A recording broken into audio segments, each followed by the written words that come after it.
লোকসভা ভোটে জয়লাভের পরই তৃণমূলে ফেরার হিড়িক। ভাঙড়ে আইএসএফ শিবিরে বড় ধাক্কা। 4 জন পঞ্চায়েত সদস্য সহ প্রায় 2000 কর্মী নিয়ে সদল বলে তৃণমূলে যোগদান করল আইএসএফ নেতৃত্ব।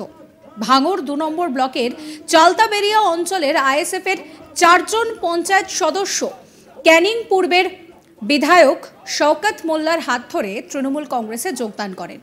সদ্য সমাপ্ত লোকসভা ভোটে সায়নী ঘোষ জয়লাভ করার পর কার্যত আইএসএফ ছেড়ে তৃণমূলে যোগদানের হিড়িক দেখা গেল ভাঙড়ে।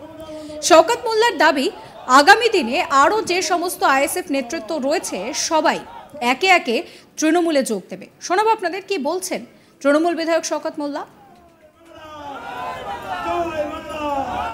মেম্বার যারা নির্বাচিত সদস্য তাদের সঙ্গে যত কর্মী ছিল তারা সকলকে নিয়ে আমাদের দলে যোগদান করলেন এবং অবশিষ্ট যারা আছেন চালতাবেড়িয়াতে সেটা আমাদের ভাই আছেন যার নেতৃত্বে আজকে এই যোগদান পর্ব চলছে। তিনিও কথা বলেছেন অবশিষ্ট যারা আছেন তারাও আমাদের দলে আগামীকাল ভোট বেড়ে যাওয়ার পর হঠাৎ যোগদান কী বার্তা দিতে চাইছেন? আমরা আমাদের শান্তি চাই, আমাদের উন্নয়ন চাই। এই শান্তির স্বার্থে উন্নয়নের স্বার্থে আমরা সকলকে নিয়ে যারা আমাদের দলে আসতে চাইবে তাদেরকে ওয়েলকাম, এবং আমাদের দলের কর্মীরা যারা আছে আমরা তাদেরকেও বলেছি কোনো হটকারিতা নয়, কোনো বিশৃঙ্খলা নয়, কোনো নোংরামি নয়, সকলকে সঙ্গে নিয়ে আগামী দিনে ভাঙড়ের উন্নয়নের স্বার্থে ঐক্যবদ্ধভাবে লড়াই করতে হবে। যদি কেউ নিজের মতো করে কোনো অশান্তি করে দল বরদাস্ত করবে না, সেটা প্রশাসনিকভাবে তাদের বিরুদ্ধে যা যা সিদ্ধান্ত হবে, ডিসিশন যা ডিসিশন নেবে প্রশাসন তার পাশে দল দেওয়া হবে। লোকসভা ভোটেও নিজেদের এলাকায় আইএসএফ এর হয়ে ভোট করে জয়লাভ করলেও ভোটের পরই তৃণমূলে যোগ দিল আইএসএফ এর নেতৃত্ব থেকে শুরু করে কর্মীরা। তৃণমূলে যোগদান করা আইএসএফ নেতৃত্বের দাবি, বিজেপিকে রুখতে পারে একমাত্র তৃণমূলই, সেই কারণেই তারা তৃণমূলে যোগ দিয়েছেন। কি বলছেন যোগদানকারী এক ব্যক্তি, শোনাবো আপনাদের। 2021 সাল থেকে আমরা আইএসএফ করি, কিন্তু আমরা দিকে দিকে যত সময় আছে আমরা বুঝতে পেরেছি যে আইএসএফের দ্বারাই বিজেপিকে রোখার ক্ষমতা নেই, আইএসএফের ক্ষমতা নেই যে বিজেপিকে, সেটা আমরা বুঝতে পেরেছি। একমাত্র পশ্চিমবাংলায় বিজেপিকে যদি পরাস্ত করতে হয় সেটা হলো মমতা বন্দ্যোপাধ্যায়, অভিষেক বন্দ্যোপাধ্যায়। আর ভাঙড় থেকে যদি ইন্ডিয়ান সেকুলার ফ্রন্ট এবং বিজেপি সিপিআইএমকে যদি তাড়াতে হয় এবং নিশ্চয় করতে হয় সেটা হলো একমাত্র শওকত মোল্লার দ্বারা সম্ভব। সেই কারণেই আপনি তৃণমূল, সেই কারণেই আমরা আজকে তৃণমূল। ভোটের আগে নয় কেন, ভোটের পরে কেন? ভোটের আগে নয়, ভোটের পরে নয়, আমরা সেরকম মেসেজ দেখছিলাম যে হয়তো বিজেপিকে রুখতে পারবে, সেই হিসাবে আমরা দেখেছিলাম। কিন্তু ভোট পরবর্তী আমরা বুঝতে পেরেছি যে আগে যে সিট ছিল তার থেকে আরও অধিক তৃণমূল কংগ্রেস সিট নিয়ে এখানে এসছে। অবশ্যই তৃণমূল কংগ্রেসের সেই শক্তিশালী সেই ক্ষমতা আছে যে বিজেপিকে রুখতে পারবে। একমাত্র আমরা বিজেপিকে রোখার জন্যই আমরা তৃণমূল কংগ্রেসে জয়েন করেছি। এই নিয়ে আমার কালিক প্রসেনজিৎ সাহার একটি রিপোর্ট দেখাবো। লোকসভা নির্বাচনে যাদবপুর লোকসভা কেন্দ্রে তৃণমূল প্রার্থী সায়নী ঘোষের জয়ের পর কার্যত দক্ষিণ 24 পরগনার অন্যতম বিতর্কিত বিধানসভা ক্ষেত্র ভাঙড় বিধানসভা ক্ষেত্র থেকে আইএসএফ কর্মীদের আইএসএফ ছেড়ে তৃণমূলে যোগদানের কার্যত হিড়িক লেগে গিয়েছে। এই ভাঙড় বিধানসভা ক্ষেত্রে গত কয়েকদিনে লাগাতার আইএসএফ এবং তৃণমূলের মধ্যে সংঘর্ষের ঘটনা ঘটেছে। নির্বাচনের শুরুর সময় থেকেই কার্যত নির্বাচনের গণনার দিন পর্যন্ত ভাঙড়ে একাধিকবার আইএসএফ এবং তৃণমূলের মধ্যে অশান্তির ঘটনা ঘটেছে। আর লোকসভার ফল বেরোনোর পরই কার্যত অন্য ছবি দেখা গেল দক্ষিণ 24 পরগনার ভাঙড়ে। সেখানে ভাঙড় বিধানসভার তৃণমূলের অবজারভার তথা রাজ্য তৃণমূলের সাধারণ সম্পাদক শওকত মোল্লার হাত ধরে 4 জন আইএসএফের পঞ্চায়েত সদস্য সহ প্রায় 2000 কর্মী সমর্থক তারা আইএসএফ ছেড়ে যোগ দিলেন তৃণমূল কংগ্রেসে।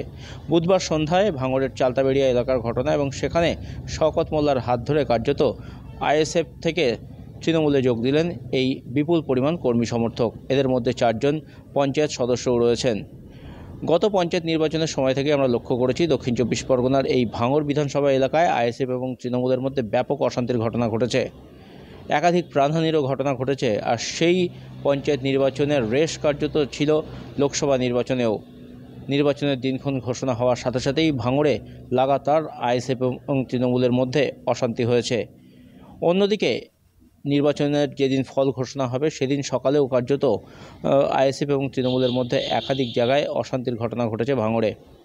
আর সেই ঘটনার রেশ কাটতে না কাটতেই যখন যাদবপুর লোকসভা কেন্দ্রের তৃণমূল প্রার্থী সায়নী ঘোষ জয়লাভ করলেন, তখনই কার্যত আইএসএফ ছেড়ে তৃণমূলে যোগদানের হিড়িক লক্ষ্য করা গেল আইএসএফ কর্মী সমর্থকদের মধ্যে।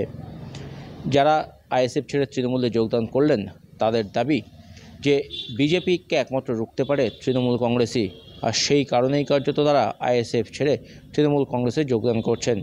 ভাঙড়ের এই চালতাবেড়িয়া এলাকায় আইএসএফ কার্যত লিড দিয়েছে লোকসভা ভোটে, কিন্তু তবুও তারা আইএসএফ ছেড়ে তৃণমূলে যোগদান করলেন কার্যত বিজেপিকে রোখার তাগিদ অনুভব করে। শওকত মোল্লা, রাজ্য তৃণমূলের সাধারণ সম্পাদক তথা ভাঙড় বিধানসভার তৃণমূল কংগ্রেসের অবজারভার, তিনি বলেছেন আগামী দিনে এই ভাঙড় এলাকা থেকে আরও প্রচুর আইএসএফ কর্মী সমর্থকরা তারা তৃণমূল কংগ্রেসে যোগদান করবেন। মমতা বন্দ্যোপাধ্যায়ের উন্নয়ন, মমতা বন্দ্যোপাধ্যায়ের পাশে থাকার বার্তাকে এই সমস্ত আইএসএফ কর্মী সমর্থকরা আগামী দিনে মেনে নিতে বাধ্য।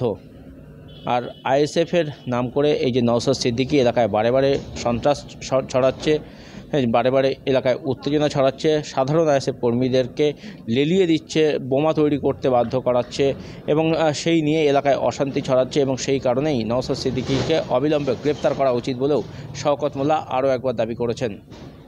সব মিলিয়ে ভাঙড় বিধানসভা ক্ষেত্র, যেখানে আইএসএফ এবং তৃণমূলের মধ্যে লাগাতার অশান্তির ঘটনা ঘটে চলেছে, সেই আইএসএফ ছেড়েই কার্যত এবার তৃণমূলে যোগদানের হিড়িক লক্ষ্য করা গেল লোকসভা নির্বাচনের ফল ঘোষণার পরেই। যাদবপুর লোকসভা কেন্দ্রের তৃণমূল প্রার্থী সায়নী ঘোষ যাদবপুর লোকসভা কেন্দ্র থেকে জয়লাভ করেছেন, আর তিনি একাধিকবার ভাঙড়ে গিয়েছেন সিপিএম প্রার্থী সৃজন ভট্টাচার্য, বিজেপি প্রার্থী অনির্বাণ গাঙ্গুলিও, কিন্তু শেষ হাসি হেসেছেন সায়নী ঘোষ। আর সেই সায়নী ঘোষের জয়ের পরই কার্যত আইএসএফ ছেড়ে তৃণমূলে যোগদানের যে হিড়িক, সেটা লক্ষ্য করা গেল দক্ষিণ চব্বিশ পরগনার ভাঙড়ে। আগামী দিনে আরও আইএসএফ কর্মী সমর্থকরা আইএসএফ ছেড়ে তৃণমূল কংগ্রেসে যোগদান করবেন, তেমনটাই জানাচ্ছেন এলাকার তৃণমূল নেতৃত্বরা।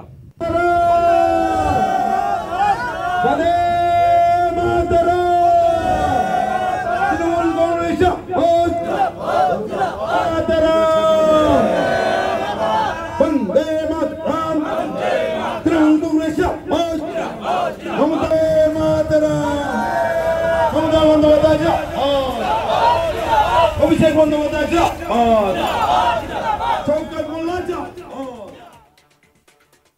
সাবস্ক্রাইব করবেন আজ তাক বাংলার ইউটিউব চ্যানেলকে, ফলো করবেন হোয়াটসঅ্যাপ চ্যানেলও।